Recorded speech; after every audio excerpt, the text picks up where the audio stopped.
The club in Naples throbbed like a living heartbeat, bass pounding, lights flickering in gold and crimson, sweat and perfume mixing with the wild laughter of weekend sinners.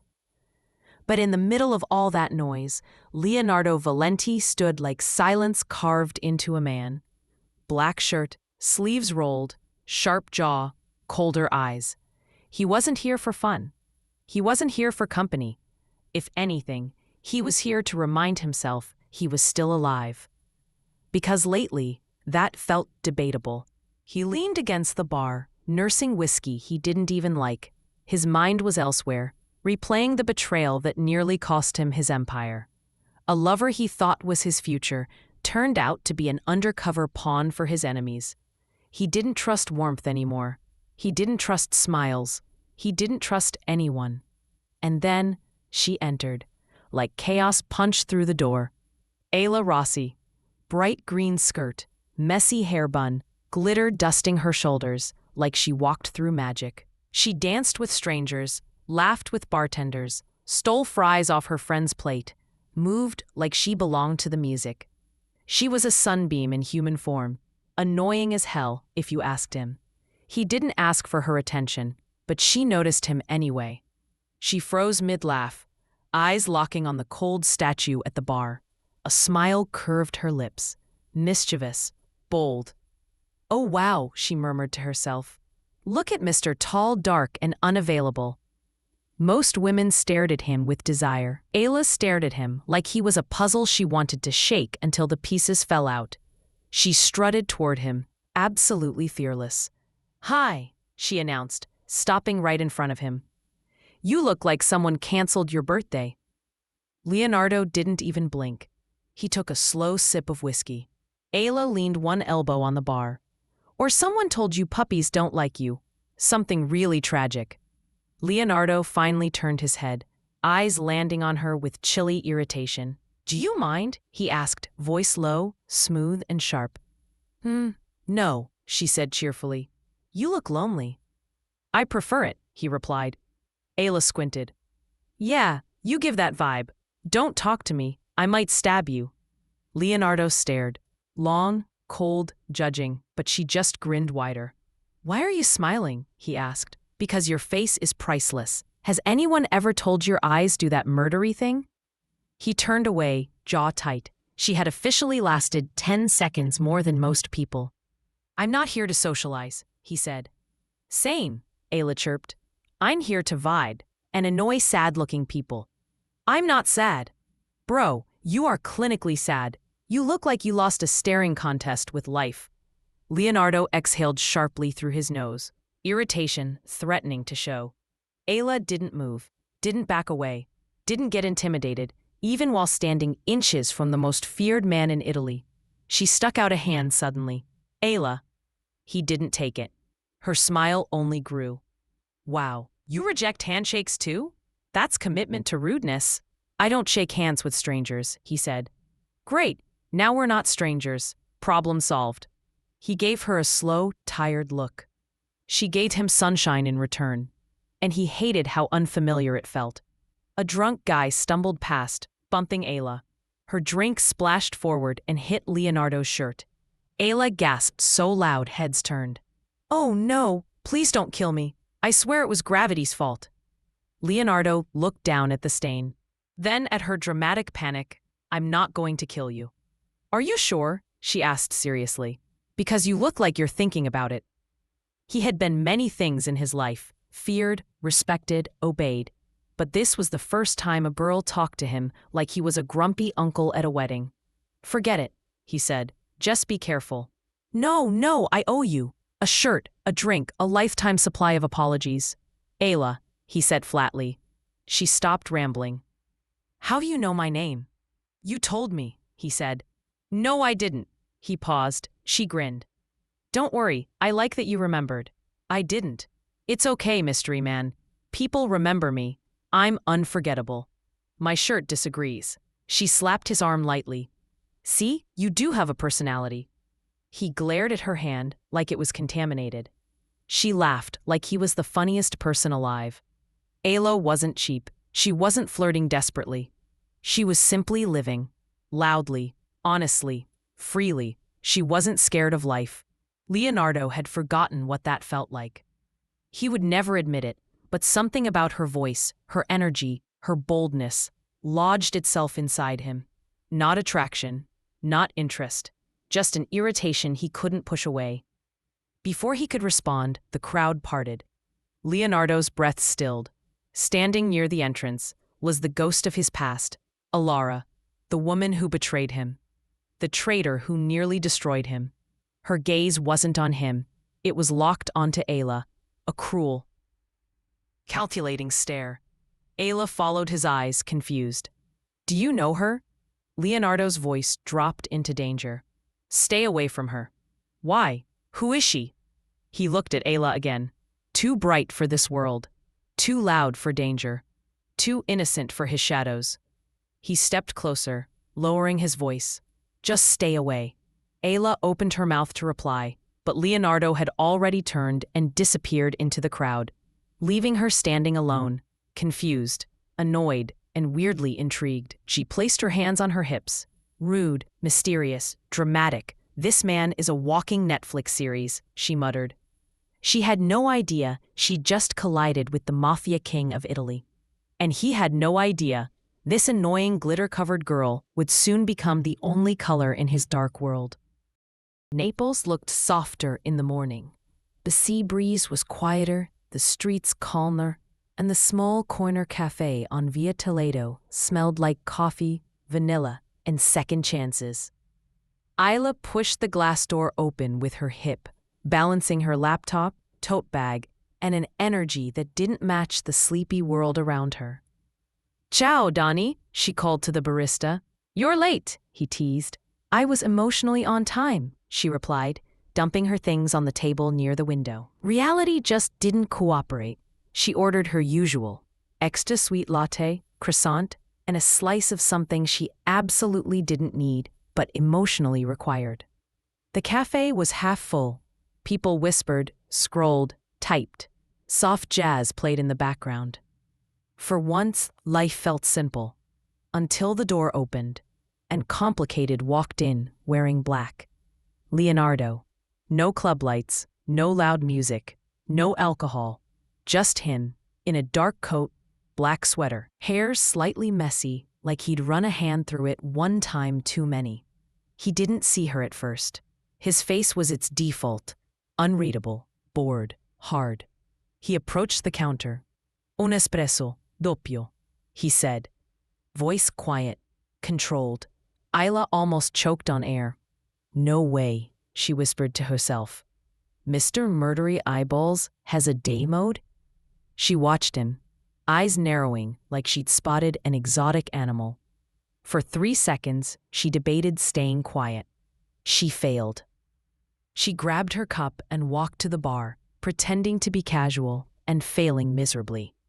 "Wow," she said, appearing at his side. "You exist outside the club. I honestly thought they stored you in the basement when it closed." Leonardo's shoulders stiffened.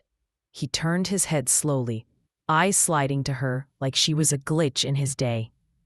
"You again," he muttered. "You're welcome," she replied. That wasn't gratitude.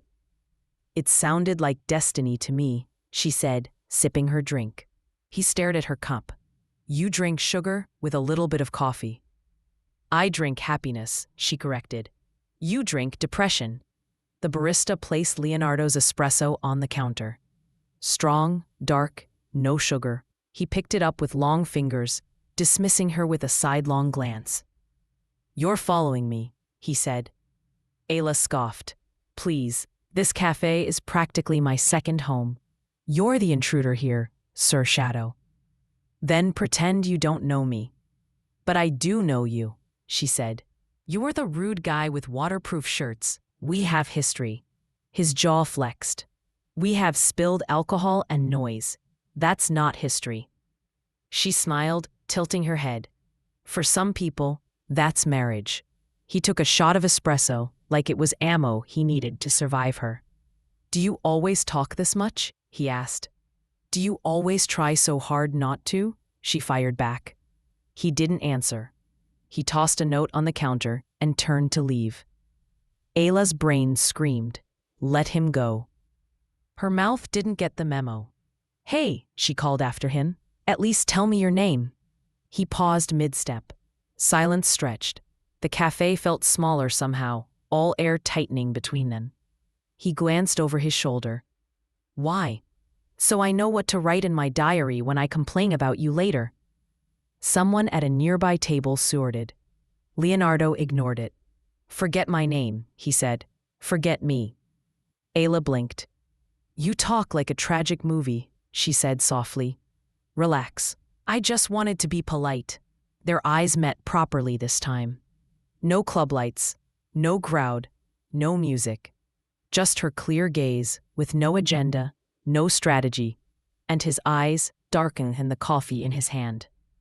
He didn't see calculation in her, didn't see fear, didn't see fake interest.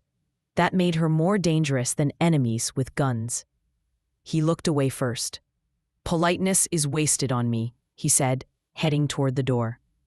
"Maybe," she replied, "but you still remember my name." He froze. He didn't turn, didn't react, but she could see his fingers tense slightly. He walked out. The door closed behind him with a soft chime. Ayla exhaled, cheeks puffing. "Wow, he's allergic to basic human interaction," she muttered, going back to her table. She opened her laptop, pulled her notebook closer, and tried to focus on editing photos. But her mind kept replaying his face. That tired, cold expression. Those sharp eyes that looked like they'd seen too much, survived too much. She didn't know why a stranger's sadness annoyed her so much. Maybe because she spent her life trying to brighten things around her, and he was like a permanent eclipse. Outside, across the street, a car stayed parked.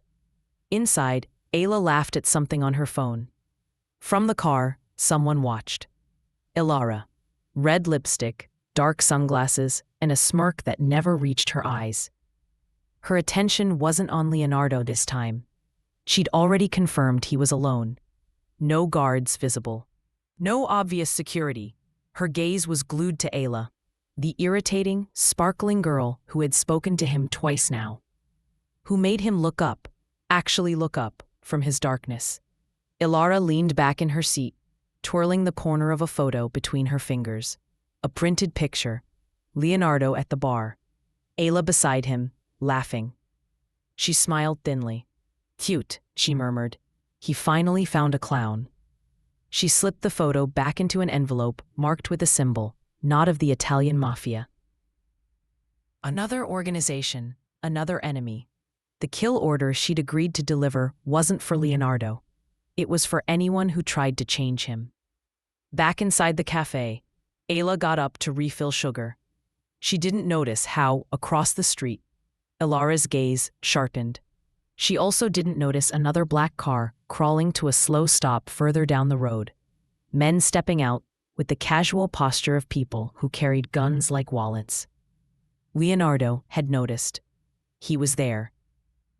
Standing in the shadow of an alley, half hidden, watching the street with trained eyes. He had left the cafe for a reason. The same second instinct started screaming. He saw the car. He recognized the men. Not his, not cops, not civilians. His gaze cut to the cafe window, and there she was, Ayla, snorting at something on her phone, completely oblivious to the tension threading the street. He cursed under his breath. He shouldn't care. She was loud, annoying, ridiculous. She was also now on the same street as his enemies, and she had stood next to him twice in public. People had eyes. People talked. She had become a point of vulnerability, without even knowing who he was. Leonardo pulled out his phone and murmured a quick order into it. Clear the street. Quiet. No blood. He wasn't going to step inside the cafe again. He wasn't going to talk to her. He wasn't going to get involved. He would just make sure nothing touched her. From a distance. Inside, Ayla stretched her arms. 2 weeks passed. Ayla told herself she wasn't thinking about him. about the man with the permanent frown and the espresso habit. She told herself she just happened to glance at the door of the cafe more than usual. She just happened to notice broad-shouldered men in black coats walking by too often. Naples was a small city. People crossed paths. That was it. Fate wasn't real. Destiny was for people who needed excuses. On a rainy Thursday afternoon, she darted out of the cafe with a sketchbook under her jacket. "Of course it rains the day I don't bring an umbrella," she grumbled. She hurried toward the metro, boots splashing in shallow puddles, hair frizzing in the damp air. Traffic crawled slowly beside her. Behind her, brakes squealed. A car swerved to avoid a cyclist, skidding too close to the sidewalk. Water sprayed in a cold, dirty arc, right toward her. A strong hand closed around her arm and yanked her back. She collided with a hard chest instead of a wall of cold water. "Careful," a familiar voice murmured over her head. Ayla looked up, rainwater on her lashes, breath caught halfway. Leonardo. Dark coat, black gloves, umbrella in his other hand. He looked like he'd stepped out of a different world and into this wet, washed-out street. "You again," she breathed. He released her arm, stepping back as if her touch burned. "You don't watch the road," he said, impersonal.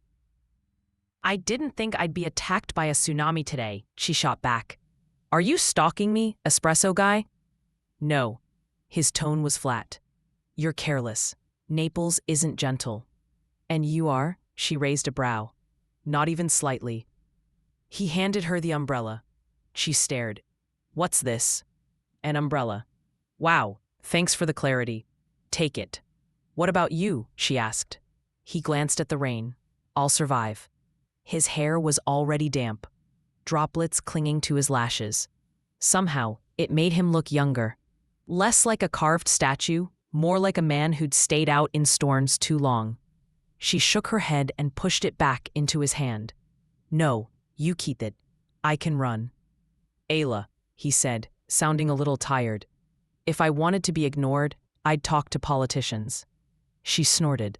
"Was that a joke? Are you okay?" He almost smiled again. Almost. "Take it," he repeated. She took it this time, fingers brushing his glove. A faint spark pricked under her skin. Not lightning, just awareness.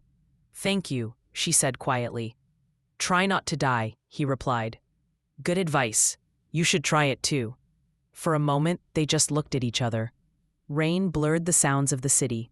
"Seriously," she added, "do you go anywhere that isn't dark and moody?" "Yes." "Like where?" He paused. "Work."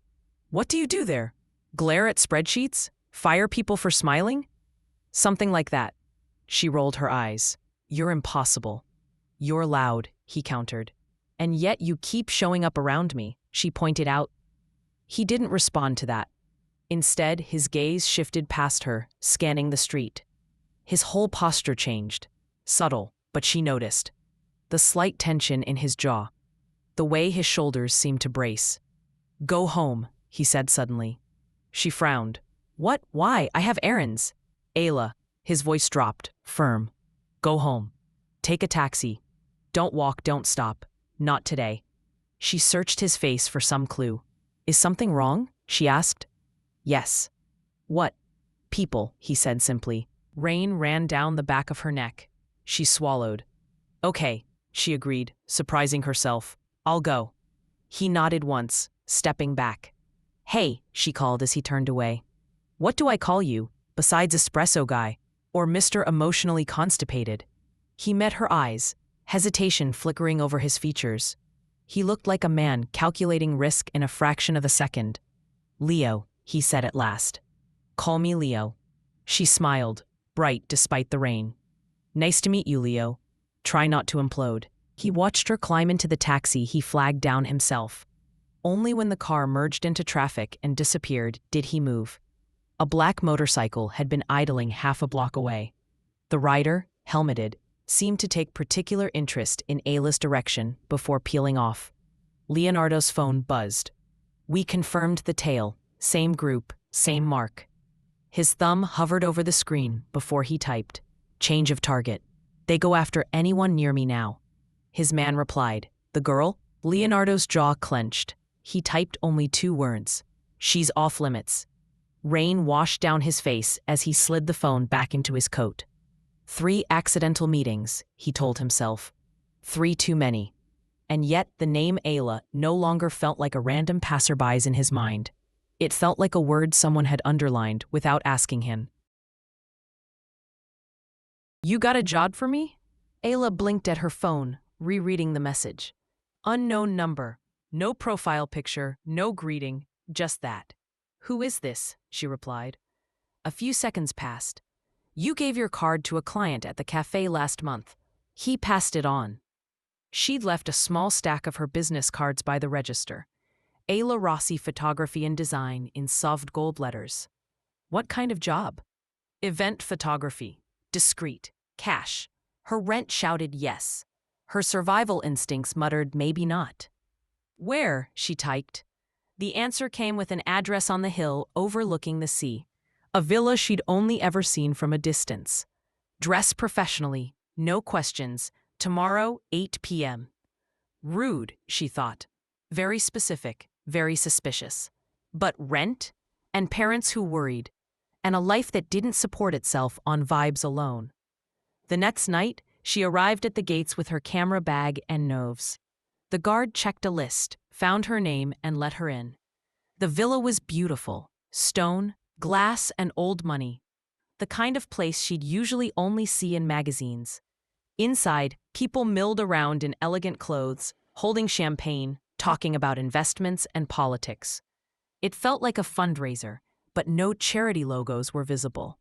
A man in a suit approached. Sign here, he said, offering a clipboard. She signed the NDA without reading it as carefully as she should have, then adjusted her camera. Just capture the room, the man instructed. No close-ups without permission, especially not of the host. Who's the host? She asked. You'll know, he said, then walked away. She made a face. Why is everyone in this city allergic to clear answers? She moved through the room, snapping photos. People posed, laughed, clinked glasses. And then, her lens landed on a familiar profile. Black suit, clean lines, same cold aura even surrounded by powerful men. Leo. Her finger froze on the shutter. He was listening to an older man speak, expression neutral, hands in his pockets. Around him, people watched with the kind of focus reserved for leaders. Not just businessmen then, something more, something heavier. As if sensing her stare, he turned. Their eyes collided through her viewfinder. Her breath hitched. She lowered the camera slowly. He looked different here, like he fit, like the room was built for him. No loneliness, no misplaced shadow. He was the center. He excused himself from the group and walked toward her. Every step was controlled, sure, dangerous. You, she said as he stopped in front of her. This is cheating. You can't be everywhere. Apparently I can, he replied. What are you doing here? Working, she said. What are you doing here? Supervising the wealthy? His gaze dropped to her camera, then back to her face. You took the job, he said, almost to himself. I take all jobs that pay legally, she shrugged. You knew I'd be here? I suggested your name, he admitted. She blinked. You recommended me? Yes. You didn't even know my last name. I do now. She tried not to smile. Why? Good with people, he said simply. You make them forget they're being watched. The words sent a strange shiver down her spine. Compliment and warning tangled together. You could have just called and said, Hey, Ayla, come take pretty photos of the rich and mysterious. She joked lightly. His jaw flexed. I prefer distance. So you invite me into your world and then push me to the edge of the room, she said. Interesting strategy. Her next words died on her tongue as a woman approached. Silk dress, diamond earrings, dark hair, red lips, Alara. Ayla didn't know her, but every instinct screamed that this woman was dangerous. Leo, Alara purred, touching his arm like she'd done it 1,000 times. You disappeared. I was starting to feel abandoned. Ayla's chest tightened for no logical reason. Something ugly and unfamiliar twisted under her ribs. Jealousy. She hated it. This is a private conversation, Ilara said, flicking a cold glance at Ayla. This is a public event, Ayla countered, trying to sound breezy. And I'm literally paid to watch you. Leo's eyes flicked between them. Ayla is working, he said, tone even. She has clearance. Ilara smiled, thin and sharp. So this is the photographer. You have interesting taste. The way she said interesting made Ayla feel like she'd walked in wearing a clown costume. Ayla lifted her chin. And you are? Someone who knows Leo very well, Ilara replied. Better than anyone in this room. The jealousy sharpened.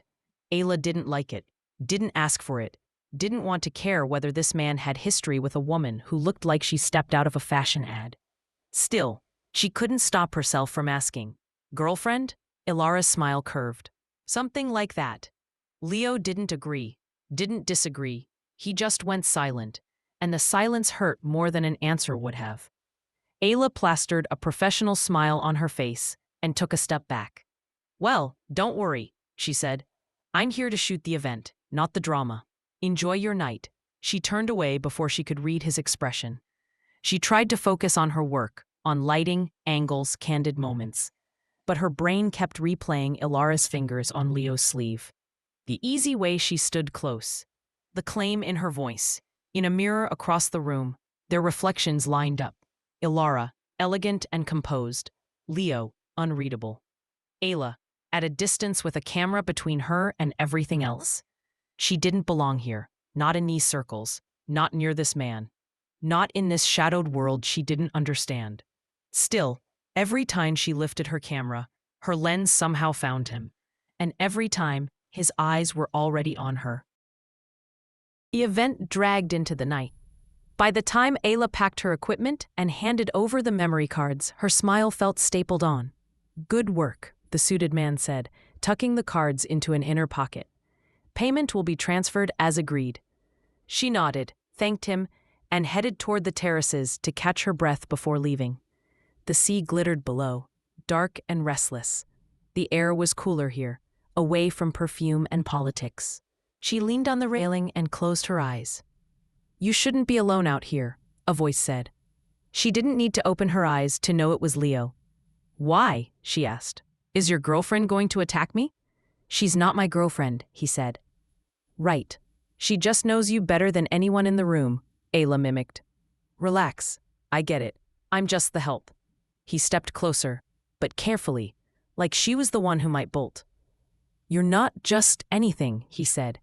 You recommended me, right? She continued, ignoring the warmth in his tone. Was that before or after she signed off on me as your entertainment? Entertainment? He repeated. She sighed, finally turning to face him. Leo, I don't know what your deal is, she said, but that woman clearly thinks she has a claim on you. And you didn't correct her.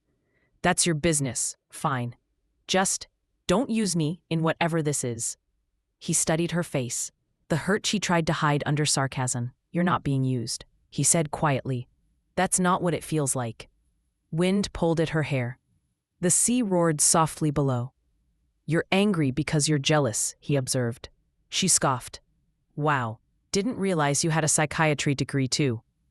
Am I wrong? Yes, she lied. He stepped closer. Ayla, he said, her name a low warning and a plea at once. If you knew what she is, you wouldn't envy anything she has touched. What is she then? Ayla challenged. Because from here she looks like the one who fits in your world, not me. He looked past her for a moment, jaw working. She's a mistake I survived, he finally said. Something raw flickered in his eyes, there and gone. Before she could respond, the sound of heels clicked on the stone. Ilara arrived, smile sharp as ever. There you are, she said, sliding in between them like she owned the space. I've been looking. I wasn't lost, Leo replied. You always are without me, she said smoothly, then turned her gaze to Ayla. Shouldn't you be leaving? The staff entrance is on the side, I believe. Ayla smiled sweetly. Don't worry. I know my exits. Good, Ilara said, because you're standing in a place that doesn't belong to you. Neither does he, Ayla replied before she could stop herself. He's not an object. Ilara's eyes glinted.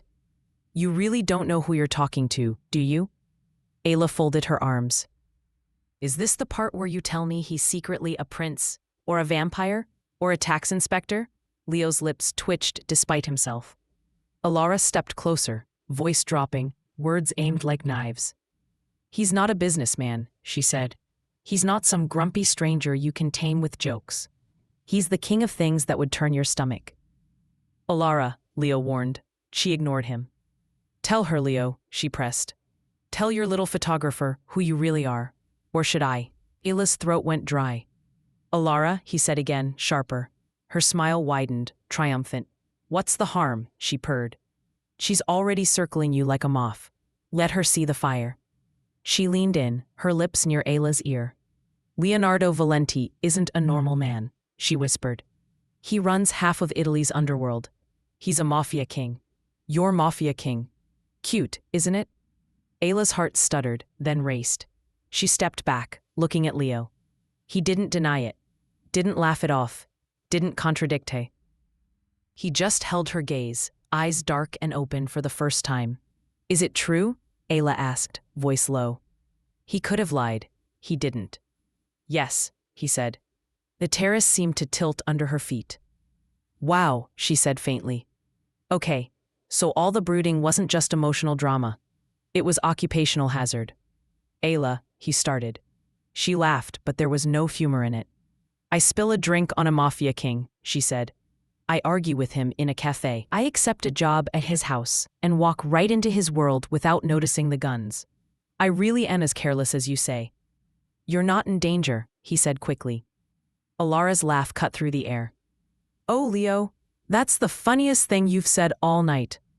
She looked at Ayla with bright, predatory amusement.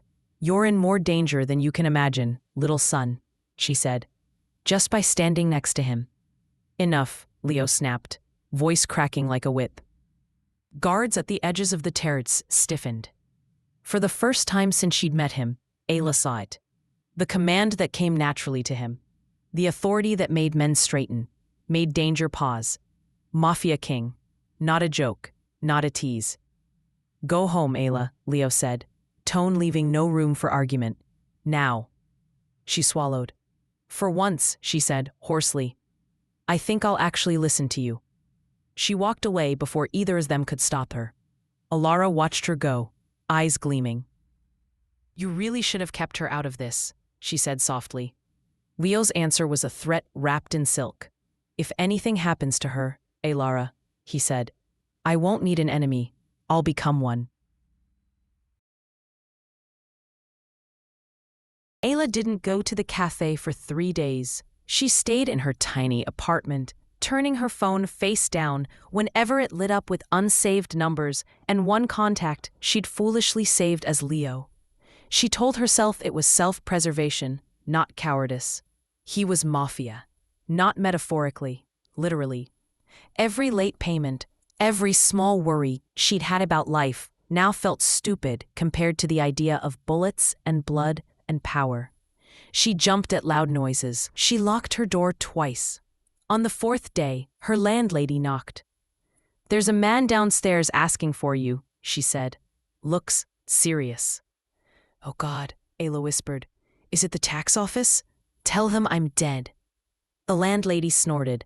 Then he's the most elegant undertaker I've ever seen. The pit in Ayla's stomach knew before she reached the bottom of the stairs. Leonardo stood in the hallway, hands in his coat pockets, expression carefully neutral. He looked too big for the narrow corridor, too dark for the faded walls. You're not answering your phone, he said. That usually means, go away, she replied. Not to me.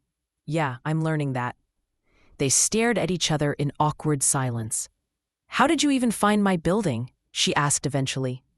I know everything about people who stand near me, he said. That's not creepy at all, she muttered. Stalker king. Can we talk? He asked, ignoring the insult. I'm pretty sure talking to mafia bosses voids my life warranty, she said. No thank you.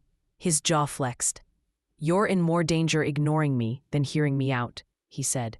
That's exactly what a kidnapper would say, she pointed out. Ayla? Something in his voice made her stop. I didn't tell you what I am, he said quietly, because people use information as weapons in my world. I wanted to keep you clean from this, from me.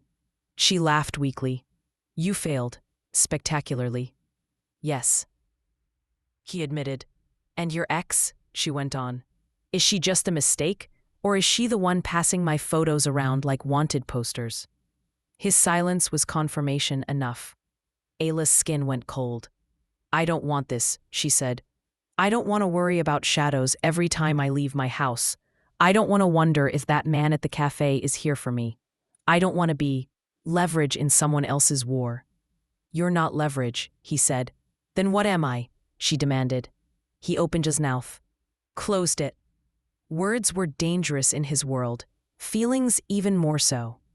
Someone who makes a very dark life less unbearable, he said finally. It wasn't a confession, but it wasn't nothing. A knot tightened in her chest. Don't say things like that, she whispered. It makes it harder to stay away. He took a step closer. Then don't stay away. His phone buzzed. The interruption felt like a slat. He checked the screen, and the calm on his face cracked. What is it? Ayla asked. His eyes lifted to hers, colder now. Someone saw you leave the building 2 days ago, he said. They followed you. We scared them off. I thought that would be the end of it. I was wrong. Fear prickled her spine. What does that mean? It means you're already seen as connected to me, he said. They'll come again, more prepared. And by they, you mean Alara's employers, my enemies. Pick a name, it doesn't matter. She swallowed. What do we do? He should have said, I do something.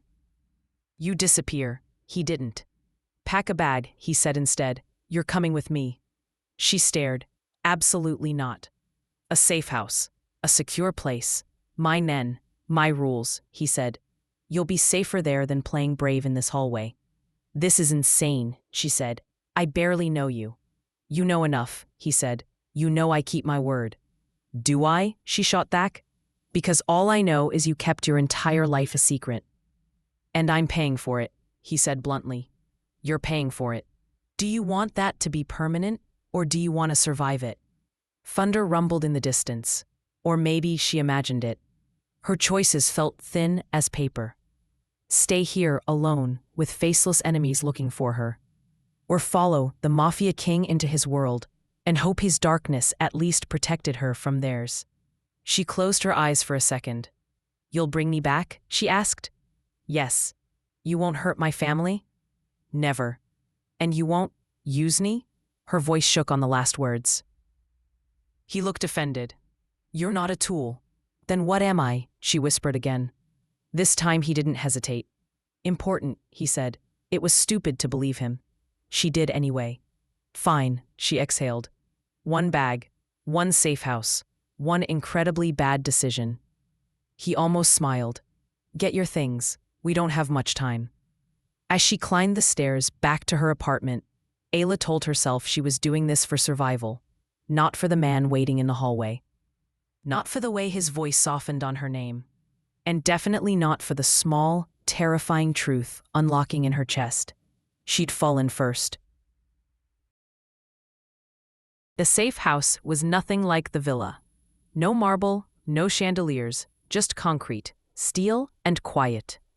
It was a converted warehouse on the outskirts of Naples, disguised as a logistics office. Inside, there were security feeds, reinforced doors, and a small living space that felt almost normal.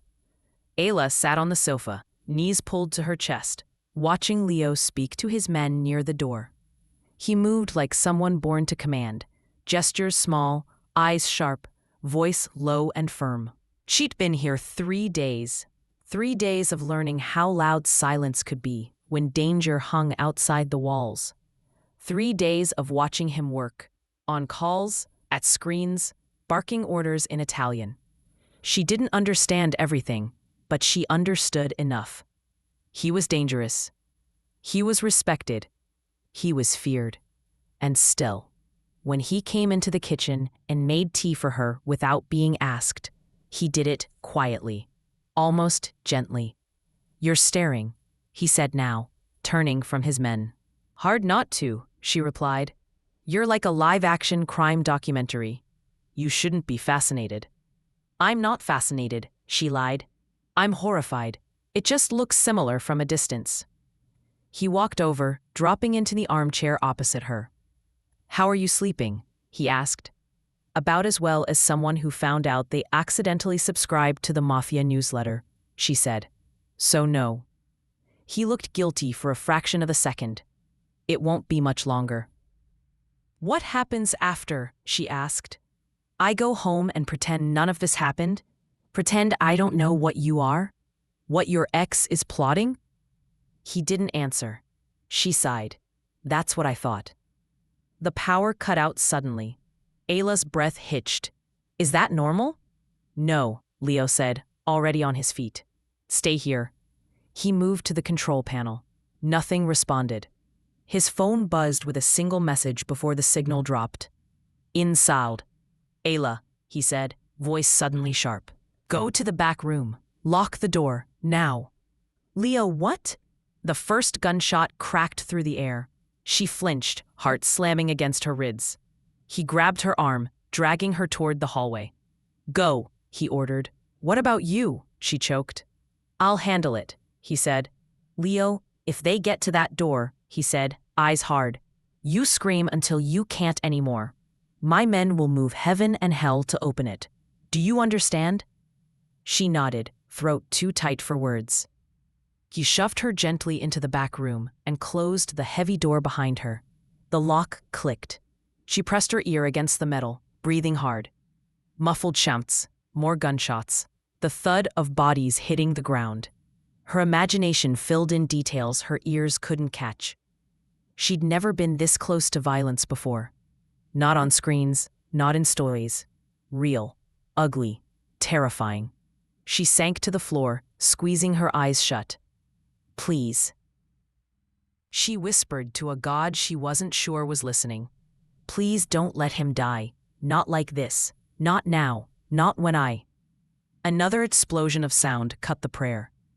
She didn't know how much time passed before the banging started. Ayla, a voice shouted from the other side. Open the door. Her body went cold. It wasn't Leo's voice. Ayla, it's me, the voice lied, softer now.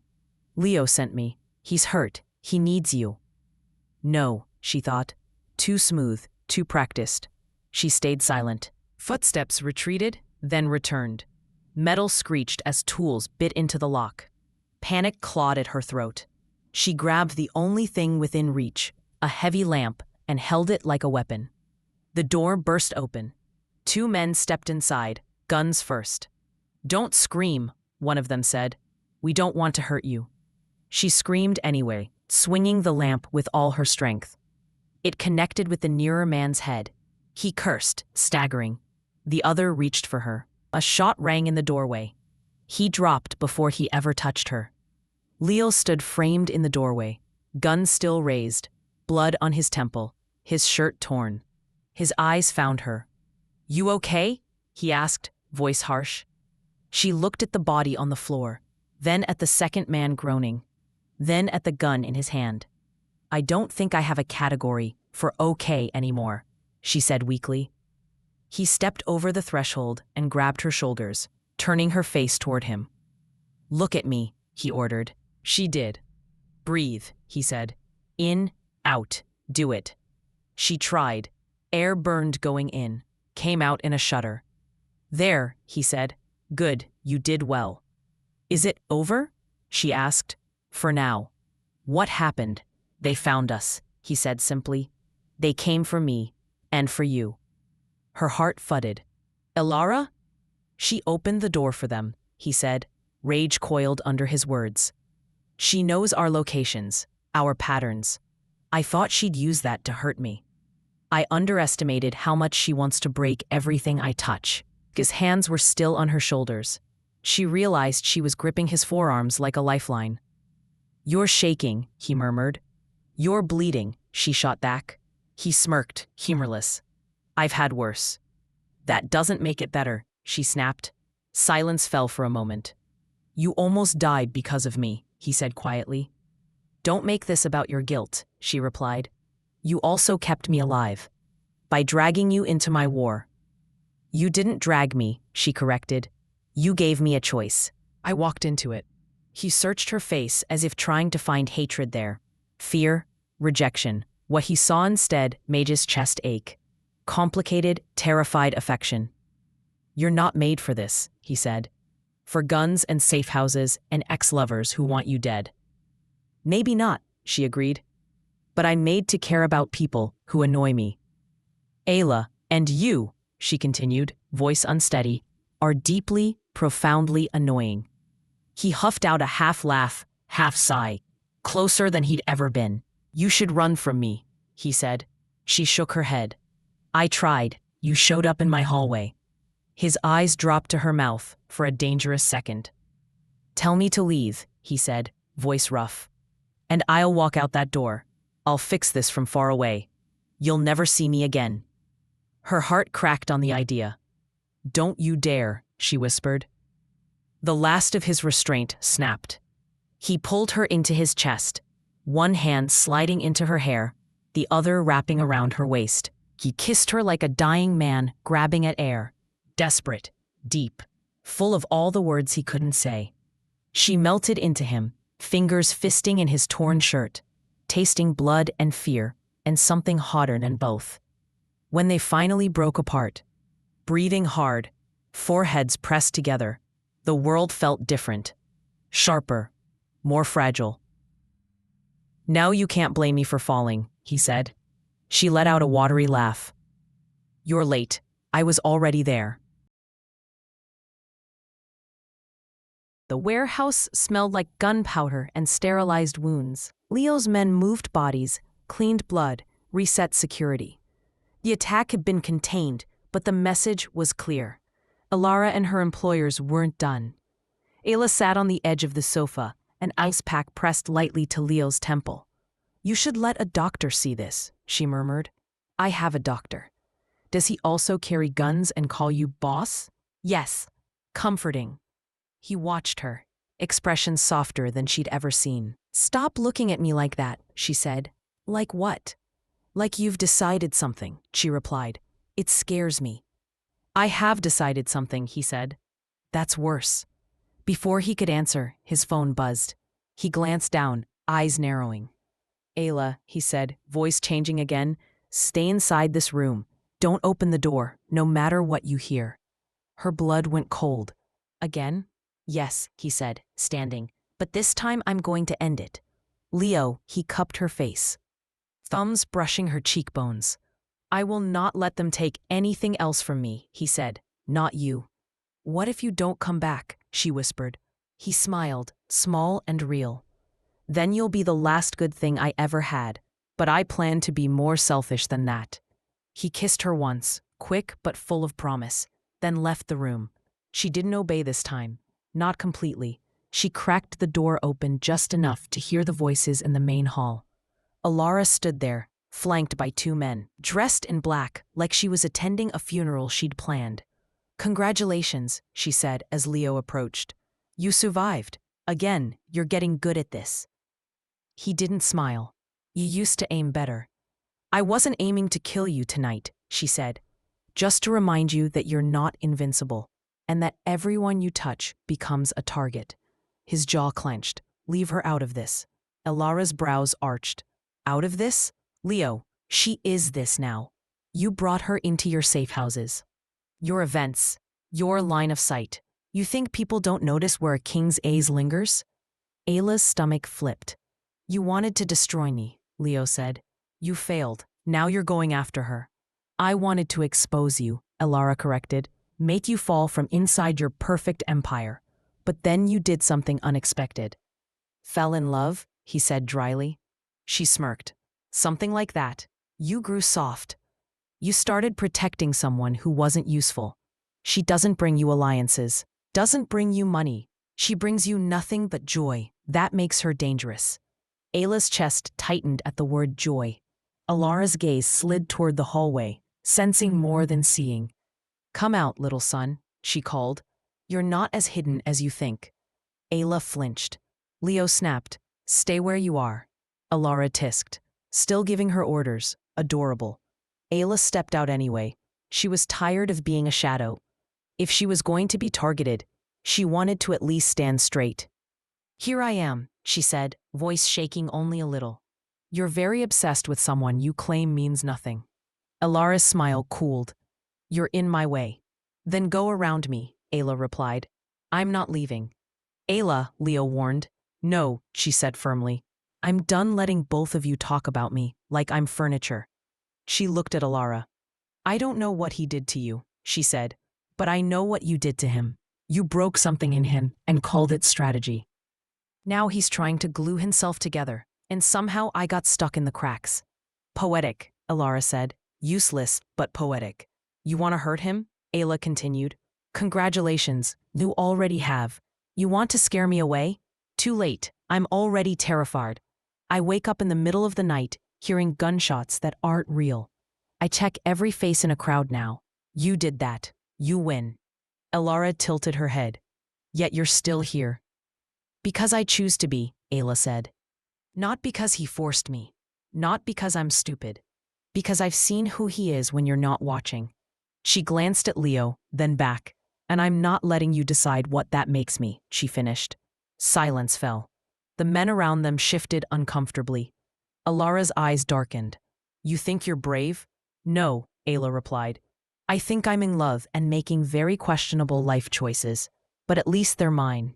She felt Leo's breath catch beside her. Alara looked between them. Something like disappointment flickering in her gaze. You've changed, Leo, she said. Once you would have put a bullet in her yourself to save your empire. Once I didn't know what I was protecting, he said quietly. And now? She asked. Now I do. He stepped forward, placing himself fully between Ayla and Alara. This is your last chance, he said. Walk away. Leave her out of your games. Leave my territory. Leave my city.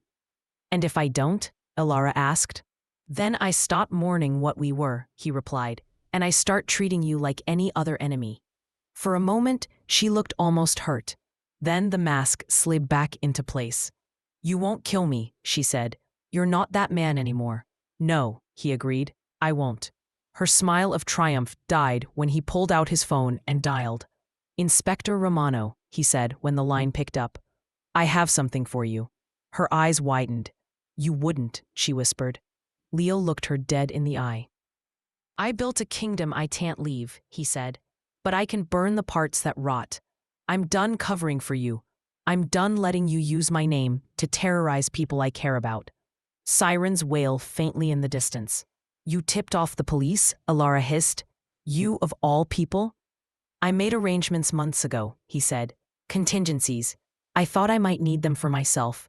Turns out I need them for you. Her face twisted with fury and betrayal. You'll go down too, she spat. You're not clean enough to walk away from this. I know, he said. Ayla grabbed his arm. Leo, he squeezed her hand once, reassuring. But unlike you, he added to Alara, I have people who will stand up for me when it matters. And I have options. Doors burst open. Plainclothes officers flooded in, guns drawn. Alara's men reached for their weapons. Leo's were faster. Within seconds, the room was a standoff. Drop your guns, a voice commanded. Slowly, deliberately, Leo raised his hands, but not before sliding his phone into Ayla's pocket. Trust me, he murmured. Alara glared, cornered. This isn't over, she hissed. For you, he said. No, it's just beginning. They cuffed her first. As they led her past Ayla, Alara paused. Enjoy your king while you can, she said softly. This world doesn't allow people like you to keep men like him. Ayla met her gaze silently. Probably, he said. Are you hurt? No. You? He lifted his hands. Minor damage. Again. What now? She asked. Do you go to prison? Do I go into witness protection? Do we start a bakery in Switzerland? He almost smiled. I made arrangements, he said. Deals. Information for leverage. I'll lose some territory, some power, but I won't lose everything. And me? She asked quietly. He stepped closer, framing her face in his hands. You, he said. are the only thing I'm not willing to lose. That's a very cheesy line for a mafia king, she whispered. Get used to it, he said. You pulled the cheese out of me. She laughed, tears in her eyes. This doesn't go away overnight, he warned. There will still be risks, whispers, people who won't be happy I chose you over certain arrangements. Are you sure? She asked. Because I come with bad jokes and emotional meltdowns. I know, he said. I've seen you argue with pastries. She swatted his chest. Don't make fun of my coping mechanisms. He sobered, thumb brushing away a tear from her cheek. I am not a good man, Ayla, he said. But I'm trying to be better, for you. You're not a good man, she agreed. But you're my man. That counts for something. He exhaled, something like relief shaking his shoulders. Stay with me, he asked. In whatever version of this life I have left. It won't be clean, but it will be honest. She thought of the club, the cafe, the rain, the guns, the fear. The kisses that made everything else go quiet. You're my worst decision, she said softly. He tensed. And my favorite one, she added. He kissed her again, slower this time, like a promise instead of a panic. Outside, sirens faded. Inside, for the first time, the king of the underworld allowed himself to imagine a future that didn't end in blood. A world where a loud, glitter-dusted girl sat in his kitchen, complaining about his coffee, taking too many photos, filling his silence with life. He'd still be dangerous. He'd still walk in shadows. But now, he had something, someone to walk toward. And as Ayla leaned into him, heart steadying against his chest, she realized something too. She hadn't just fallen for the mafia king. She'd made him fall too. Slowly, reluctantly, completely. And this time, no ex-lover, no enemy, no shadow could change that.